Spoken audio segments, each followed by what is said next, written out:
if money was free and they were just handing it out, it wouldn't be fun to chase it. Exactly, man. Because everybody could just get it. Yeah. I'm not saying I don't have sympathy for people who are struggling. But, I'm not either. I completely understand. But push yourself. People aren't pushing themselves, man. Like, seriously, people aren't really pushing themselves. Like, when my dad fucking blew his brains out, the beauty in that experience is it forced me to push myself. And I really got to see what I was capable of.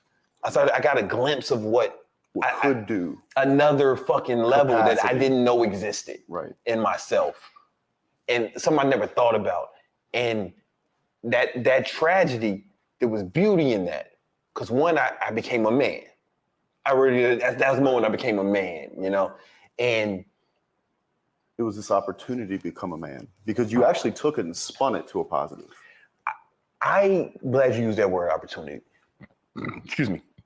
Because one of the things I try to teach people to do, you know, I have a mentorship program, but I also mentor a lot of younger entrepreneurs.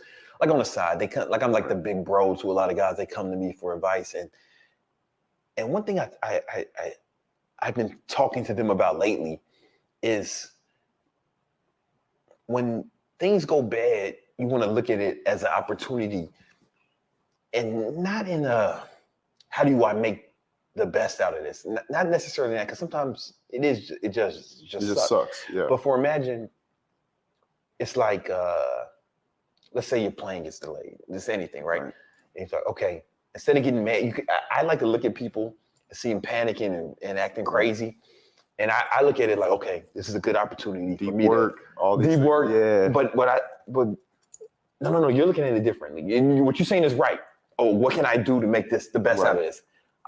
Before I go there, I think this is a good opportunity for me to practice patience. Right? This is a good opportunity to practice emotional control. Develop that muscle. Yeah, because how do you practice it if you don't do it? Right. You know? So, you know, let's say my girl is aggravating. She's on her period and she's being wild, you know, reckless or talking crazy.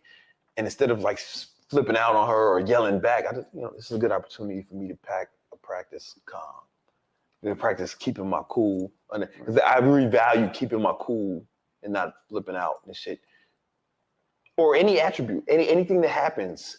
Which is building that neural pathway like a muscle, right? And building, exactly. And just building character, right? So controlling emotions is very important. Vital part of being a man. It's critical. And being a leader. For sure. How you going to be, do you really want to follow the guy who can't control his emotions, just flipping out like a fucking girl all the time? Right.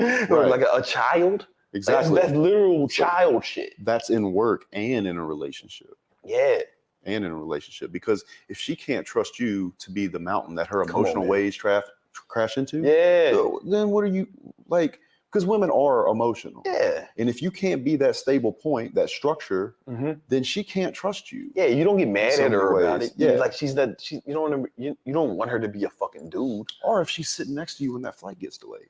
Yeah. If you start getting emotional like a little bitch. Like a fucking, that's like child shit. That's my son does that if I won't buy him a toy. He's 4, right? You know, like he might flip out. Right. But like I'm a man. Like a real man. I have fucking a big business. I got 30-something employees, you know what I'm saying? We making multiple millions. I can handle a flight being